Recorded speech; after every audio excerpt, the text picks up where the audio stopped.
these companies are not like our parents, and they're not, you know what I'm saying? Like they're not supposed to like, you know, take care of us no matter what and like help us. Yeah. You know, they're trying to make money.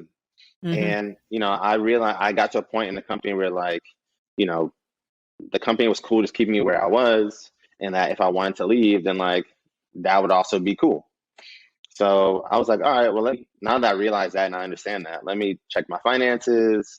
Let me, you know, check my network. I talked to my mom. I talked to my son, and I was like, you know, I'm thinking about really doing 9 to 5 full time. I have been doing, you know, some weddings here and there.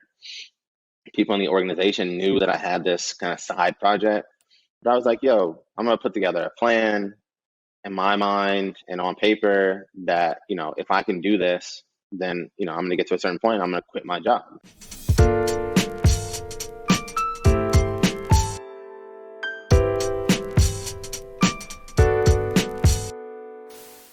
So today on the Smart Career and Money Moves podcast, we have Aaron Clanton. He is the CEO and founder of 9 to 5 and the 9 to 5 Studios in New York. And I thought I was busy, but Aaron is busy. Like, he makes me look bad. He's a dad to a 14-year-old son. He's built a successful brand that has allowed him to leave corporate America. He's established relationships with some top retailers like Belk, Nordstrom, and Hudson Bay. He's been featured in Forbes. And on top of all of this, he managed to live abroad for 4 years. I mean, Aaron has done so much. I'm so honored that he would join me today on the podcast. Welcome to the show, Aaron. Thank you for having me. Awesome. There is so much to unpack here. I mean, I'm sure I just barely scratched the surface there with some of your top things that you have going on. That's a lot, though. It's a lot of stuff. Yeah, it's a lot. So let's go ahead and dive into it. I want people to understand the journey of where you started to where you are now. Sure. So I actually want to start, take a little bit of a peek into your corporate career. Okay. Where you started. Yep. And so Aaron and I actually went to the same alma mater, North Carolina A&T, and we both studied engineering. And so Aaron left the engineering field, our education, and he could have taken his career in a million different directions, but you chose a project management track. So yeah, tell me about that. So I worked, I did an internship with GE in Waukesha, Wisconsin, 2005. And the internship that I did there was a project management internship. It was like one of the entry tracks to OMLP, but it was project management based. So I really enjoyed it. And then when I came back to A&T, just like working with projects, especially like senior projects and kind of doing all that stuff, I really enjoyed it. I enjoyed the short term kind of nature of it, where you do a project and then you finish and then you move on to the next thing. And so when I was applying for jobs after, or I guess senior year, Bank of America had a project management, like kind of like entry level role / program that was interesting. And so I had like the GE credentials, and I got the job. And so I just been I was riding that wave for a while. And when I went to grad school back at A&T after banks failed, which I don't know if we could talk about that. Okay. I did kind of like my thesis was on, or my graduate project was sort of like a Six Sigma continuous improvement project management project. So that took me to, and tell me if I'm going too fast, but that took me to a project management rotational program with Rolls-Royce in Ohio. And in that rotational program, I got international experience and got to travel to the UK and to Asia. And then the career kind of went around the way it does. And now we're here in retail. Yeah, very interesting pivot there. Yeah. So you did a bunch in project management. At what point did you feel, or did you feel at any point that you were at the height of the project management career? Like, when did you feel most successful in that venue, that avenue? Yeah. So I guess it was like when I was doing Asia projects. Okay. So I worked at Rolls Royce Energy, and Mount Vernon, Ohio. They are now owned by Siemens, but they are a gas turbine and compressor manufacturing company. And these gas turbines and compressors are used in, oil and gas fields, pipelines all across the world. And one of the projects that I was working on was a service project that was in Asia, in Thailand. So I was the guy. I was responsible for coordinating with the U.S. side, with the Asia side, with our hands on the ground in the field, with different suppliers. And so I realized I was pretty good at this. Mm. I could do this, and a big company was relying on me to deliver value and to succeed, and I was doing it. So I worked in Ohio and did well there, and then got promoted and transferred to Singapore. And I lived in Singapore on the Rolls-Royce contract for 2 years. And I did projects in India, I did projects in Thailand, I did projects in China, Mm. where I was the lead on these projects. So, what's your family background? Right, you have this amazing. You leave A&T, you start having this amazing corporate career. Yeah. Like, did you have any roadmap? Did you have any mentors who had kind of gone down that path before? Or I had mentors everywhere I went. I had mentors at okay, A&T. Um, I had mentors at Bank of America. I had mentors at Rolls Royce. All even from I grew up. I was in Boy Scouts, okay, so I went all the way through Boy Scouts. Got my Eagle Merit badge, and I've had people that have been kind of pushing me the whole way, and kind of people that I could talk to about different decisions that I'm going to make. And so mentorship has been really helpful. When I was at Rolls Royce in Ohio, one of the guys that interviewed me but was not actually on my team was a very senior project manager. His name is Ernie Pido. And Ernie, took a liking to me. There weren't many project managers in Ohio. There were people that did operations and people that did like, engineering, and people that, were on the legal side, but not many project managers. So we kind of got on really well. And for my first Asia project, he's the person who took me with him. So or excuse me, my first Asia trip, he was the one that took me with him. I was in the office. I wasn't working on anything mm. of significance at the time. I was very junior, and he gave me a task. Little did I know that task would roll into, a integral piece of this project. And then for the customer meeting that happened on site in Thailand, I would have to go and represent that subject matter, and be the subject matter expert. So Ernie was really helpful and beneficial, and kind of, if I could put it on one person on how I got to Singapore from Mm. Rolls Royce, he was that person, because he saw that, if you give him the task, then he'll be able to knock it down. He just needs the opportunity, and gave me the opportunity, and the rest is history. Okay, so sounds like things are going great, right? In your career, you've got mentors, you've got opportunity. They're giving you all types of cool projects. So, what changed? Because you reached some success, and then Yeah, something told Aaron that it's time to pivot. yeah. I mean, working in Asia was different. It was not, we're American, and we've, worked in corporate America.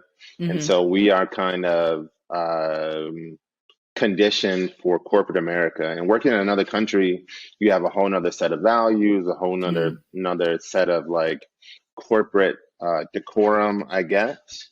And when I first got there, there was like a honeymoon period where like it's like, oh, this is the American guy, and this is how they do things in the Ohio office. But after about 6 months, there were definitely some clashes there with like work styles and just like my ambition. Like I'm this young guy trying to move up the ladder, trying to get some experience here, and then kind of move it over here, and kind of move and shake, hustle and flow. But that's not necessarily how they do it over there. And so there was definitely some heated discussions, and I kind of thought that, all right, well, I've reached the height of where I can go with this company. So we went our separate ways after 2 years, and I took some time off just to figure out what my next move was going to be.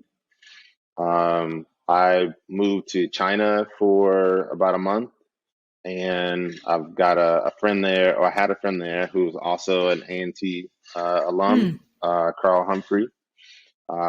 So he was there living, and he was doing trade and speaks fluent Chinese. And I just kind of got to watch somebody who is making it on his own, who's not reporting to like a manager or doesn't have like corporate structure to kind of keep him in a box, and just saw how he was kind of moving through the city. I mean, it was really impressive and just inspiring for me, especially at that time. Like, I used to go to China for work, but it would be, I would have like a translator. I would be there like with a team. And so like we would be going to like very rural places, but it wasn't like it's me by myself and I'm figuring it out. Then I got to China, and I was, hanging out with Carl, and I'm like, my man is out here by himself. Like he's like going into meetings by himself.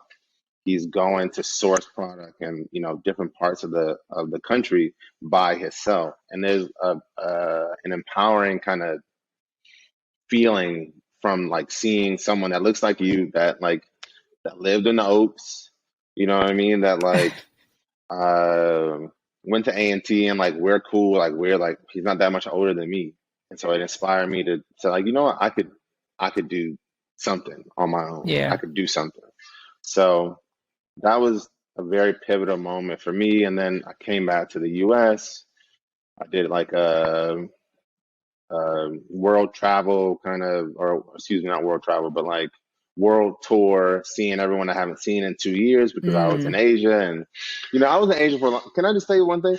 I was in Asia for a long time, and nobody came to visit me except for like, what I'm saying? And I was like, bro, just come over and check me out. And, it costs a little bit to get here, but once you get here, I got you. And people were like, yeah, I'm gonna do it. And then when I came back to the US, they was like, oh man, I missed my opportunity. I was just coming. I was on my way. I was just gonna go there. I'm like, bro, I've been there for 2 years. Anyway, I came back to the US, and then I went to go see all the people that I hadn't seen in a while, and just kind of, caught up with them. And, they're all on the corporate grind. They're all on the corporate hustle. Trying to get this promotion or and I wasn't really with it. I never was with it. And like, I think with project management also, because you have your hands in a lot of different pies, and you're doing a lot of different things, like it like empowers you to be like, yo, I could do this job. Like it's not more complicated than, some of these other things that I've done. So, I had some inspiration, and I figured out like, I want to do something, but I don't know what that is, but I want to do something. So that something became 9 to 5. That something became 9 to 5. Yeah. So yeah, what was the inspiration behind that, and kind of what led you down the retail path? Because again, you're at a point in life where you could have chose to do anything. Yeah. So there's two stories. One is like the name, and then one is like the brand. So I'll tell you about the name first, and then I'll tell you about the brand if that's cool.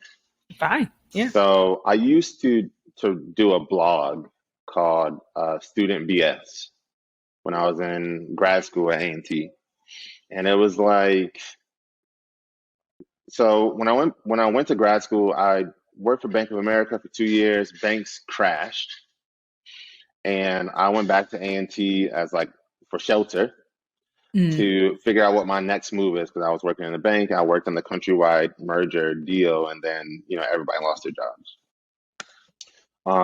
So when I was in grad school, I was like in McNair in the engineering building, and I would go to like info sessions, and some of the like I don't know, our class was really like on top of like going to info sessions and like figuring Mm. out who's hiring and all that stuff. And like, I guess the next class that I was seeing, like they weren't really about like that for some Mm. reason. Like they didn't know what questions to ask. They didn't know um, how to, internships weren't as important for them. So I started a blog just kind of highlighting like, number one, like, okay, these blogs are, excuse me, these companies are going to be on campus on this day. And it was more like tips for like once you graduate college and you make it to the workforce, like these are some of the things that you need to look out for. This is how you need to dress. This is like some of the jargon or whatever that you need to kind of know about. And I did that blog the whole time I was in grad school. When I Nice. when I graduated and I started working in Ohio, I was not around like students anymore. I didn't know like, what people were like missing or interested in. And so, but I still wanted to blog. So I was like, well, maybe I can make a blog about like work. So I Okay. bought the domain 9to5.com, and this was supposed to be like the blog, like the workforce version of what I was doing with Student BS, which is like, all right, now I'm behind the line with you. Like, this is what I'm experiencing, and like trying to give like tips. Um, that didn't really last that long because I was working and like I was doing these Okay. projects, and like I didn't have time to do it. So I just had the domain parked dormant for forever, but I kept the subscription going, and I just had it. So fast forward to I come back from Asia. I'm doing this world tour, and a part of that tour is me going to weddings, and like people are getting married, and I've got like my freshly tailored suit from Yeah. Asia, and people are like, "Damn, like you look better than the groom." You know what I'm saying? You know what I'm saying? I'm not trying to show out or anything like that. Like I'm looking good, and a few of my friends asked me like, for my tailor connects, and like, can I, take their measurements and get suits made for them? So I was like, all right, well, I've seen some other companies kind of do this. I know because of my connection in Asia where the stuff is being made. So, maybe I'll take a trip, see if I could, talk to some people and kind of, figure it out. So I went over to Thailand, met with my tailor who does all my stuff, got some swatches from him, came back and I did a few weddings. I did some suits for a few people, and I was like, all right, I need to build a website. So when you say you did weddings, help me Yes. understand that. Yeah. You kind of brokered So you took an grooms, order. Yeah. I Walk took me I through took that. yeah, I took an order. So a friend of mine, my friend TJ, who's also Aggie, industrial engineer. He got married, and I did the suits for his wedding. I did his custom suit, his navy blue tuxedo, and then I did the suits for all of his groomsmen. And so basically, the process is you take the body measurements of each individual person. You pick out the fabric, the outer shell, the inside like lining if you want like something like colorful or fancy or whatever. put that stuff all together, put the order in with my factory who manufactures the Okay. tuxedos. The suits would come into me, and then I would deliver them. And then I would go to I was going to the wedding anyway, 'cause that's my boy. But I would go to the wedding and just like make sure that everyone is good. If there's any like last Hmm. minute adjustments that need to happen, then I would do that. And I was like, all right, cool. This is like a nice little check. We could probably, keep this going, and Yeah. maybe that would be enough to sustain me. So I needed a website, and I knew some developers from before that helped me put together my student BS website. Um, so I said, well, let's do this. Let's build like the framework for the website. Let's park it on the 9 to 5 domain because it exists. And like, I don't know, like Hmm. we can change, like we can port everything to like another domain later, but let's start building there because I'm a big like fail early and often person just from my project management background. So like the moment it's live, the moment I can like pull it up on my phone or I can pull it up on my computer and start to kind of play around with it and test it, then like we're making progress. So we started building on 9to5.com, and I was like, you got all these companies called like Hulu and uh I don't know, I don't know, Quebby wasn't around back then, but like there's a bunch of like weird names for companies that don't really mean Okay. anything. So I was like, you know what? Let's just keep it here. Let's like I don't want to like I had like names like some Italian name or some like I was thinking like maybe I can name it after like my son or like name it after my Hmm. father. And I was like, this is all like a stretch and like not really official. Like until I get like an official name, we're just gonna leave it as 9to5.com, Hmm. See what and happens. we'll see what happens. And I never changed it. So that's it. That's the story. I mean, that's an amazing story because you said so much, right? You weren't afraid to like fail. I like Right. that you said that like you were kind of didn't know what to name it. And like so many people get stuck and confused, right? Just trying to name a thing. And it's Yeah. like just get it going. Like, Just get it out there. Yeah. You're totally right with that. Like, and I give that feedback to people because people are like, oh, how'd you get started? And like, I got this idea, but I'm still, I'm working on it in my cave over here. But like, when it's ready, then I'm gonna show it to the world. And really, like, that's the worst thing that you can do because you're never gonna be ready. so how did you get the confidence to just to put 9 to 5 out there, whether you were ready or not? Yeah. So I launched 9 to 5 the first time. I believe it was November 1st of 2013 at homecoming. Okay. So my boy Courtney, who was actually just doing a residency in the studio a couple of days ago, he just wrapped it up. Courtney Jefferson is a photographer, and he had a studio in Greensboro. So I ordered a bunch of stuff, and I had like some of my suits, and I drove down, and my mom came with me. We're originally from Buffalo, and Okay. she hadn't been to homecoming in a long time because I was gone, and so I loaded up the car. And my mom was like, "I'm trying to roll." I was like, "Cool," and we drove down to Greensboro, and we were like kind of in between like setting up for our tailgate that we do and like getting ready for this like impromptu photo shoot that like I didn't know anything about like fashion, photo shoots and lighting or anything like that. So I just had like the clothes. I think Brandon Ball was the first model. Okay. So I think I got like some old pictures of him with like some glasses and like a red tie or something like that. Like it was horrible. Like the quality was really was really bad. But like the homies showed up for me and they're like, "Yo, this is your project. Like you trying to do this?" And so my initial like group of friends, they were behind me. They were like, just get it out there. So we took the pictures. I quickly uploaded them to like WordPress, which the site was on WordPress at the time. And then I was going around talking to people during homecoming, like, yo, I launched this company. I launched this website, 9to5.com. It's really easy for you to, it's like 9TOFIVE. I'm still explaining that to people now. So I guess it's not that easy. But I was at homecoming just like telling the homies, like, this is what I'm doing.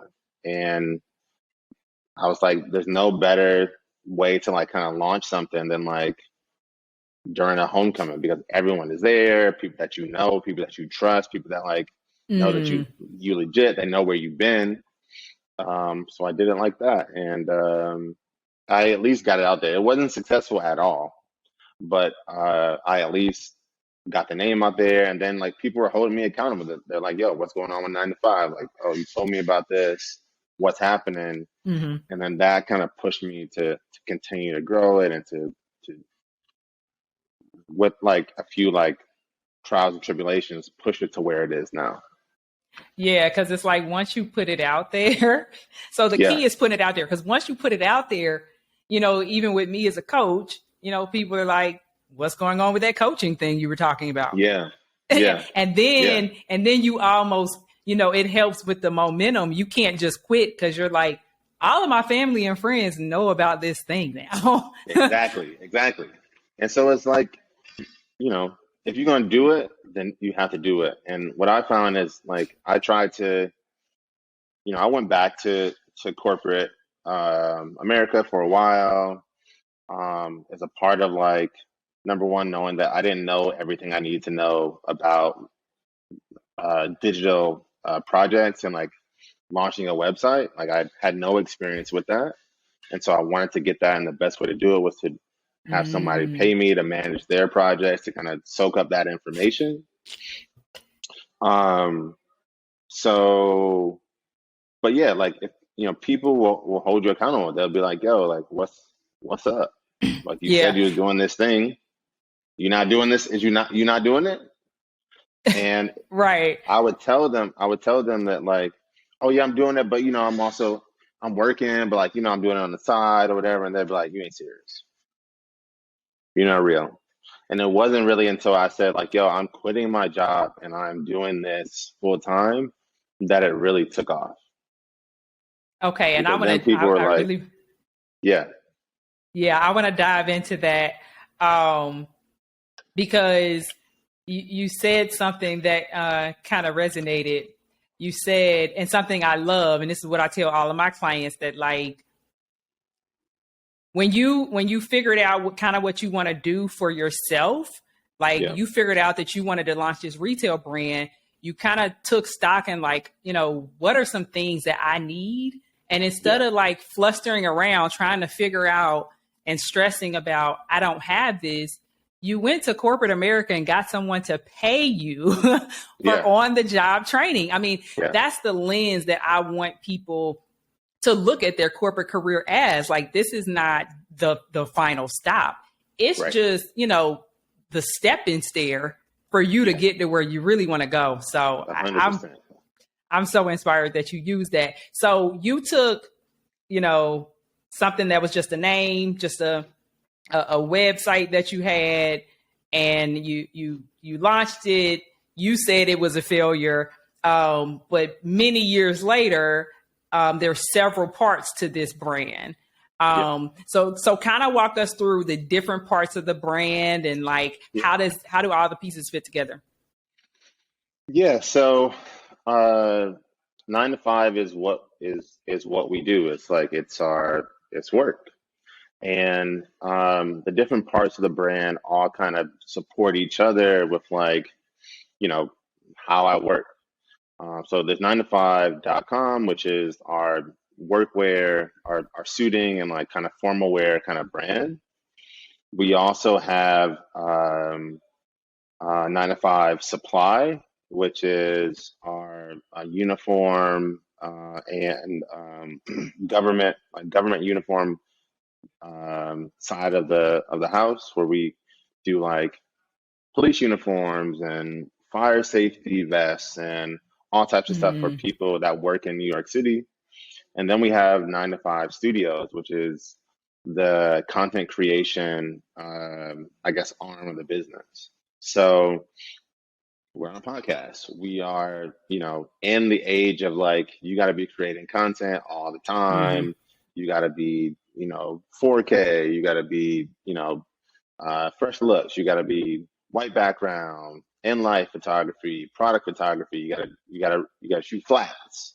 Mm-hmm. So when we got some success with the retail stuff, which is our formal wear, which is in Belk, Nordstrom, and Hudson Bay, and then also with some of the city government contracts with uniforms, I said um, that I need a place to number one work, to Mm-hmm. create, and to shoot this content. So that's where 9 to 5 Studios came in. So right now, um, I have like a full, like, I was going to studios in like different parts of the city. I was lugging around all the Mm-hmm. clothes and, you know, doing project management, coordinating photographers and assistants and all types of stuff to like support my photo shoots. Now I do everything here. Come to the studio, come pull up to the stew, and let's work. And it's real chill. And I can, put something, like, my whole thing with my friends is like, we need a space where you can write something, you can put something on a board, and you come back the next day and it's still there. And you can kind of pick it Mm-hmm. up and continue to go. So right now, what we're building and what we built is bigger than anything that I could have dreamed of when I was, doing this WordPress site. Like, we have workshops every month for the photography studio, where we're teaching creatives in Bed-Stuy how to, just the basics of photography, how Mm-hmm. to use studio lighting. We're teaching them about film photography, which is a dying art. Um, we have guest photographers that are, pretty established, coming into our space, and they are bringing, their contacts and leads and networks into our space. So it's a lot. We're doing a lot of cool stuff here. It's really interesting, for sure. Yeah, it sounds really dope. So you got three different main avenues, right? You got Yep. the suiting that you're the wedding venue that you're doing, Yep. helping people, Yep. and then you got the retail, and then you got the studio. So Yep. at what point did you step away? Like, did you From have all corporate, three, or yeah? I didn't have any of them really. Um, I was just, tired of my job. Okay. Yeah. To be like honest, like, I felt like, so, I was a project manager working in oil and gas, and I wanted to learn how to run a website, how to market, how to I want to learn the things I didn't know that I need to know. And so I kind of positioned myself as an international project manager and got a job as Mm, a international localization project manager with a tech company in New York. From right. there, I started to, develop the skills and the contacts with, like, people, on the design team, people on the marketing team, people on the operations team, people on the engineering team. What's the difference between a feature and a bug? Uh, I was applying some of the lean manufacturing principles to software development, which is, kind of works hand in hand. And I started to realize and understand, like, what you need to do to have a successful website. And so I worked for, several different tech companies in New York. I got to my last company, and I got to a point where I realized that, like, I'm not learning anything. There is no path for me to, to grow to be like the lead senior project manager person over whatever. Yeah. And that was cool. Like, these companies are not like our parents, and they're not, you know what I'm saying? Like, they're not supposed to, like, you know, take care of us no matter what, and like help us. Yeah. They're trying to make money. Mm-hmm. And I realized I got to a point in the company where, like, you know, the company was cool just keeping me where I was, and that if I wanted to leave, then like that would also be cool. So I was like, all right, well, now that I realize that and I understand that, let me check my finances. Let me, check my network. I talked to my mom. I talked to my son, and I was like, I'm thinking about really doing 9 to 5 full time. I have been doing, some weddings here and there. People in the organization knew that I had this kind of side project, but I was like, yo, I'm gonna put together a plan in my mind and on paper that, if I can do this, then, I'm going to get to a certain point. I'm going to quit my job. So I quit my job May 30th, 2019. I checked all the boxes on my plan for like how much money I needed, my rollout plan, my, small team of people that was going to help me. And I did it. So what was your quit number? Like how much money did you need to have Yeah. like before you felt like I can float myself and I can start this business? Yeah. 50,000 Okay. was the number. And, I saved it. I got some loans. I borrowed from people, and like, I was like, all right, like this is the number that I need in Mm-hmm. order to, pay my rent, to, get like inventory in, and to, um, really get the brand kind of going and like really like make a splash. I had planned like a big rollout in March of 2020.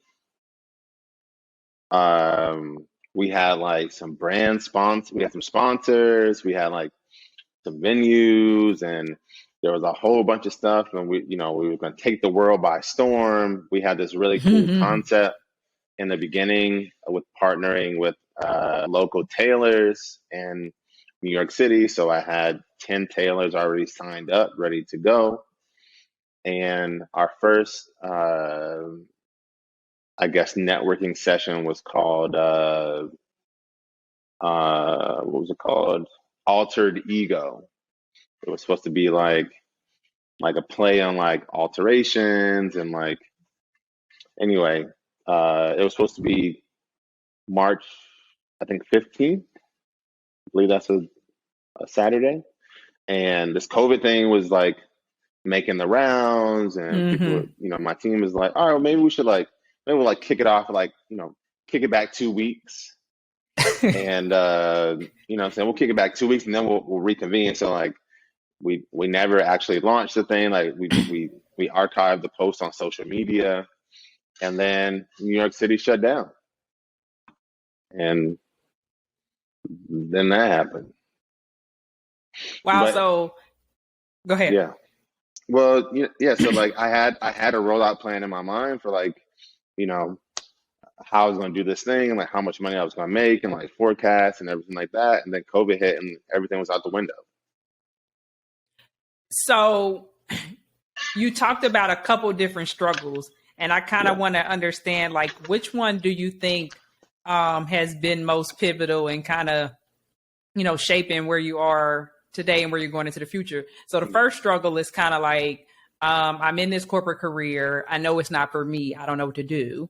And then you, the struggle you just described is like I took the leap and things aren't going the way I planned. So kind of talk me through. You can talk about both of them if you like, but which one is kind of most pivotal? So I guess like the most pivotal one would be actually committing, right? Because like I Mm, could have stayed at my job. I could have worked, you know, until now. I could still be working. I could hmm still have 9 to 5 as like my little side hustle thing that I'm working on or whatever, not my main. But I don't know. I just realized that like, life is finite, and if you're not doing, what you think is important or what you love or what you think adds value, then you should you should immediately stop doing that. Mm.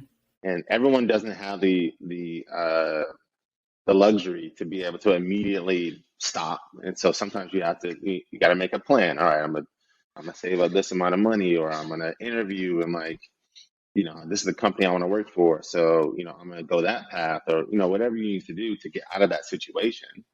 But I realized that, I wasn't growing there. Nothing was gonna. I talked to my manager. I talked to other people in the company, and there was no way for me to to maneuver out of my current position. So I said, all right, well, cool, fuck it, I'm out. And I rolled. And people were like, what are you gonna do? And at the time, like, I hadn't announced that I was doing 9 to 5 full time. Mm-hmm. I just told everyone that I was just gonna travel, which I did. I traveled, and I took my son on our first Euro trip. And we went to London and Paris and Switzerland, which was really cool and like really great for him. But I realized that like I just needed time to, number one, get out of the headspace that was like frustrated corporate, why am I not getting promoted? Or, I did this project and like, it was only me, and like the company is benefiting from this, but I am not benefiting from this. So I took the time to just kind of get out of that headspace and then come back and hit the ground running with like 9 to 5, which is, how we got here. But that's hard for people. It doesn't, I know people that are working jobs now that they hate. They're working jobs now that they said that they was going to quit a year ago, but they're still there. Yeah. And really, they're wasting time. You could be happy somewhere. You could be, uh, fulfilled somewhere else, even if you're not making as much money, or even if you need to like change some things on your personal side. But like, you could be happy, or you could be miserable working that job. So I made that choice. And then the other challenge, which is COVID. I mean, for a while I didn't know what to do. It was I'm in New York, and like it was like the ground zero of like COVID. And like, you turn on the news and it's like a horror movie with like bodies stacking up, in Central Park. And like, but I remember Cuomo, the mayor, or excuse me, the governor at the time, went on TV and he was like, we're asking for anyone that can, do anything to get supplies into the country, masks, and, Yeah. at the time it was masks.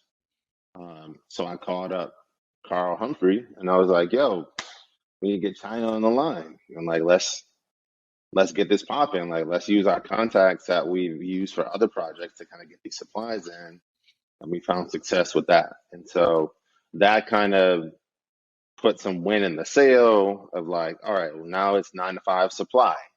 Okay. And we're doing masks, and we're doing gowns, and we're doing syringes, and we're doing gloves, nitrile gloves. And we found success with that. We never lost anyone's money. We have a great success rate with all of our hospital partners, and that kind of kept us afloat and kind of kept me kind of going in order to redirect some of that money into 9 to 5 Okay. proper, which is the suit company, and then get us to where we are now.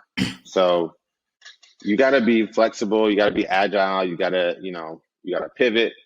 And I did that, and we did that, and there's a whole nother story about like how we got from there to like into retail stores. But the first challenge was like, tread water, survive. Like, Yeah. Yeah. there's no like, people that that worked in corporate jobs, they had like corporate, they were still getting paid. So, I had quit like long before any of The that, whole year, right? Whole yeah, year before. any of that relief money was coming. So like I was like actually like out for a while, and then these contracts started coming, and we started doing that. So So you took some lemons and you made some lemonade. It sounds we made yeah. some lemonade, put some sugar in that thing, you know what I'm saying? We put some limes in that, we put some oranges in there, you know what I'm Whatever it took. saying? We put some So rum in when there. so rum it We was put a some good rum in drink. there too. It was a good one. So when did you realize that you had made a smart career and money move? Like when did you realize that I did the right thing? I made the right choice. Um, when did like first realize it?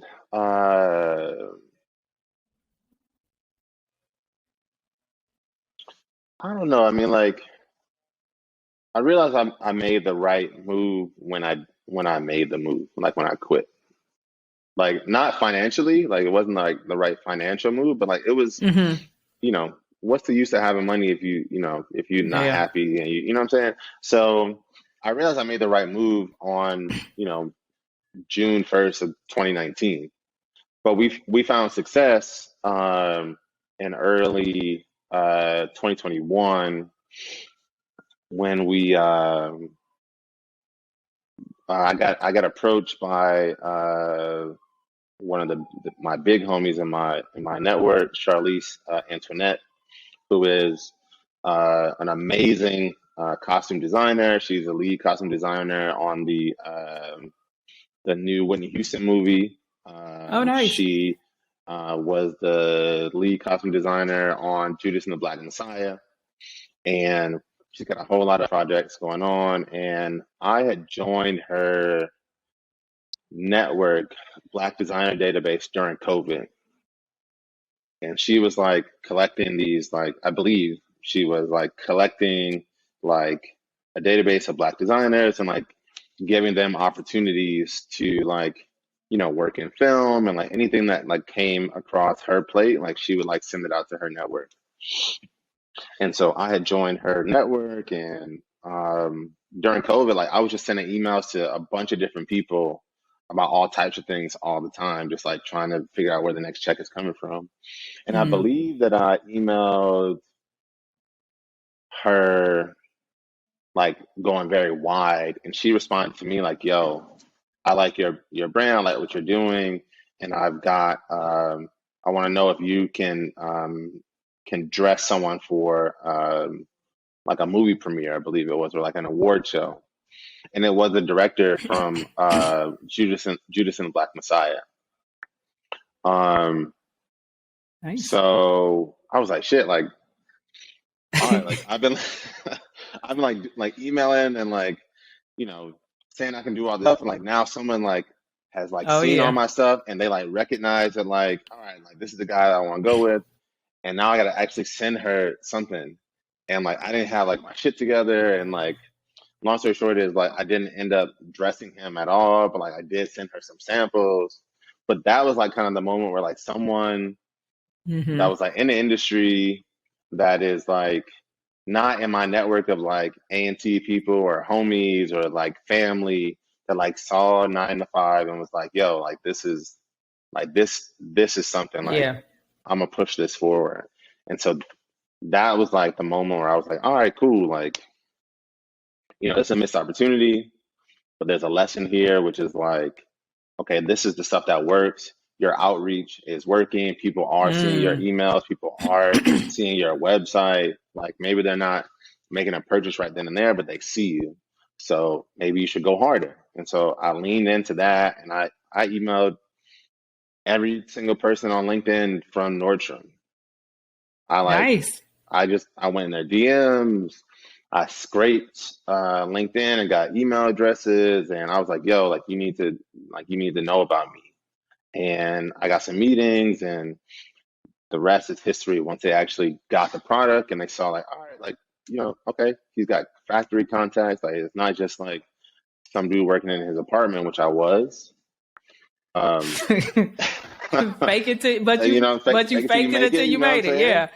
Yeah. Um, but yeah, that interaction with Charlize, and like I hold her in such like high regard, and like she's definitely the big homie, and she was like the first external person that like had a little bit Mm-hmm. of clout that was like, yo, you good. Like this is Yeah. good enough. Like, so And yeah. it's like, it was good because it's like she doesn't like it because of me.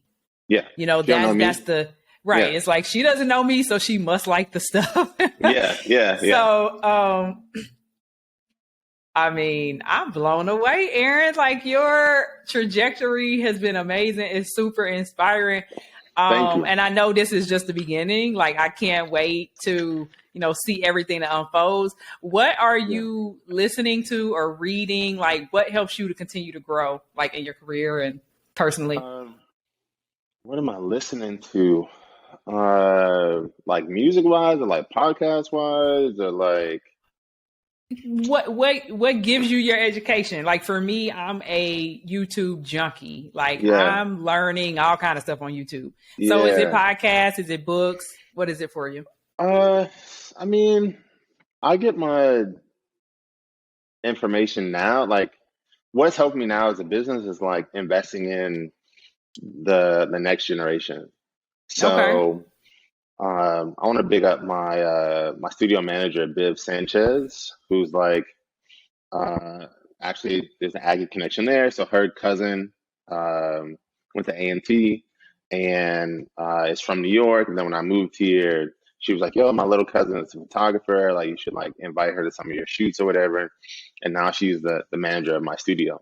But she like and the youth in general, like she's in tune with like TikTok and social Mm, media and different trends and like she's really been helpful with like the studio side of the business, which is not my background. Like I got the retail stuff down, I've got the operational stuff down, working with suppliers, but in terms of like creating reels and getting new talent into the space, like I lean on her a lot for that, and she's doing a great job. So, the youth will, they are the future really, and they're like kind hmm of helping, like kind of direct me anyway on like what to do. Like I'll be like, "Yo, Biv, you think we should do this?" And she'll be like, "No." She'll be like, "This is what we need to do over here." So I've been spending a lot of this year and like I guess the last year investing in my network, but also some of the little homies that got like really great ideas, and Yeah. they just need a space.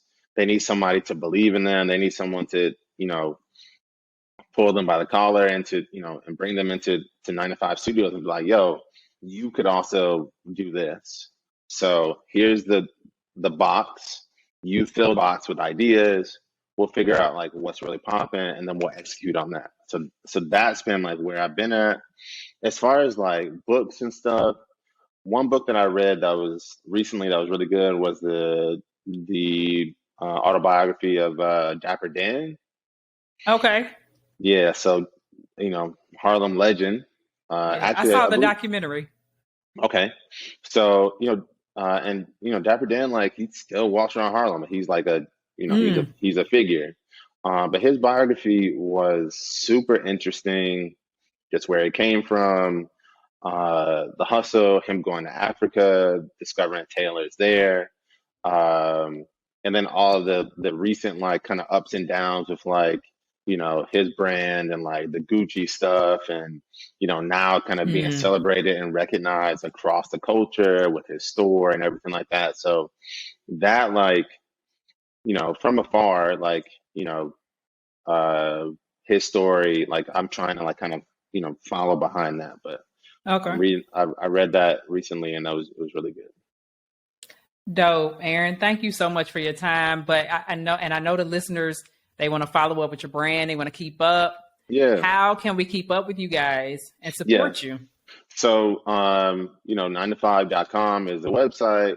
9 to 5 Studios is for the studio. 9 to 5 Supply is for our supply business. You can follow us on Instagram at all those handles, and Mhm. that's it. And yeah, that's it. That's how you get Okay. in touch with us. I can't thank you enough for being a guest Of on the course. Smart Career Money Moves podcast. You definitely made some smart career moves. I've learned so much. You've been a great inspiration. So I'm just honored to watch from the sidelines. And thanks for being on the show. Jared, I really appreciate it. Thank you for reaching out. And whenever you want to chat again, let me know. Awesome. Thanks, Aaron. All right.